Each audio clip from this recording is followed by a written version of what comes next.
పెంతుకోస్తు పండుగ అనేది ప్రియమైన దేవుని బిడ్డలారా 50వ దినం, లేదా పెంతుకోస్తు అంటే అర్థం ఏంటంటే 50వ దినము అని అర్థం. ఏ దినం? 50వ దినం, లేదా 50 అని అర్థం. యూదులకి దేవుడు 7 పండగలు చేయమని దేవుడు చెప్పాడు.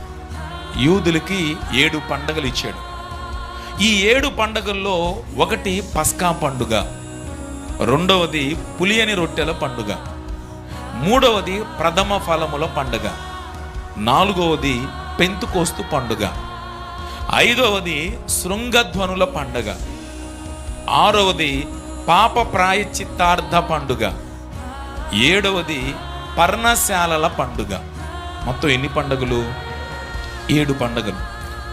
ఈ 7 పండుగల్లో మొదటి 3 పండుగలు అబీబు అనేటువంటి మొదటి నెలలో చేసుకోవాలి దేవుడు చెప్పాడు.